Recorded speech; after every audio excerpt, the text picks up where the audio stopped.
बिस्मिल्लाहिर्रहमानिर्रहीम। मेरे तमाम व्यूअर को मेरी तरफ़ से अस्सलामु अलैकुम रहमतुल्लाह व बरकातुहू। आज मैं हूं आपका मेज़बान हकीम नगमान अली डोगर कसूरी आपकी खिदमत में हाज़िर। आज दोस्तों हम गिल्टियों के बारे में बात करेंगे कि हमारे जिस्म में और हमारी जिल्द के अंदर ख़ास तौर पर जो गिल्टियाँ होती हैं, जो नरम गिल्टियाँ होती हैं, जिनको दबाने से पता चलता है कि वो नरम है, जैसे चर्बी की गिल्टियाँ होती हैं, तो उनको कैसे खारिज किया जाए और उनसे कैसे बचा जा सकता है और उसका क्या इलाज है।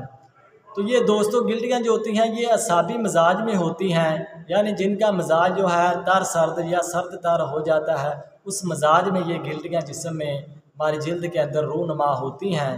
तो इनको जो है दबाने से पता चलता है कि ये बिल्कुल नरम है और इनको दबाने से कोई तकलीफ़ भी नहीं होती। तो इनसे कैसे बचा जा सकता है और इसका इलाज क्या है। तो दोस्तों आज इसका इलाज नोट फरमा लें, बहुत आसान इलाज है कि आपने काली मिर्च जो है वो 20 ग्राम लेनी है और नरक चूर आपने लेनी है, पंसार स्टोर से आपको मिल जाएगी, 40 ग्राम लेनी है। और काली जीरी जो है आपने वो भी 40 ग्राम लेनी है और 10 ग्राम इसमें नुशादत ठिकरी आपने डालनी है। तो ये आपने 4 चीज़ें लेनी है, नुशादत ठिकरी 10 ग्राम, काली मिर्च 20 ग्राम और नरक चूर आपने 40 ग्राम और काली जीरी जो है वो भी 40 ग्राम लेनी है। इन तमाम चीज़ों को आपने ब्रीक करके इनका पाउडर तैयार कर लेना है।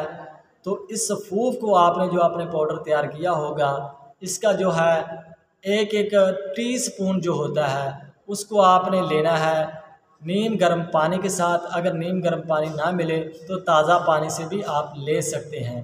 तो जितनी भी असाबी ग़िज़ाएँ हैं जैसे केला, सेब, दूध, दही, इन चीज़ों से आपने परहेज़ करना है दौरान दवाई। तो ये जो मेडिसन आपको बताई है इसको आपने इस्तेमाल करना है। तो इंशाअल्लाह इससे इसके 1 माह इस्तेमाल करने से कम आपने इस नुस्खा को 1 माह इस्तेमाल करना है। तो इससे इंशाअल्लाह आपके जिस्म में जो आपकी जिल्द के अंदर नरम गिल्टियाँ हैं यानी चर्बी वाली, वो इंशाअल्लाह पिघलना शुरू हो जाएंगी। तो आस्ता आस्ता इसे कम से कम आप 1.5 से 2 माह इसको इस्तेमाल करेंगे तो ये बिल्कुल ही आपकी जिल्द से रिमूव हो जाएंगी, खारिज हो जाएंगी। तो ये इंतहाई सस्ता और आसान नुस्खा है, इसका इंशाअल्लाह कोई साइड इफ़ेक्ट नहीं है।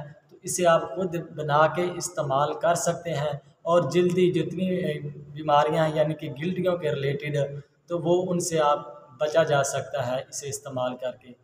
तो उम्मीद है कि आज की हमारी वीडियो आपको अच्छी लगी होगी। तो इसे मज़ीद भी आगे शेयर करें ताकि और भी दोस्तों का फ़ायदा हो सके। तो इसके साथ ही मुझे इजाज़त दीजिएगा। नेक्स्ट वीडियो तक अल्लाह हाफिज़।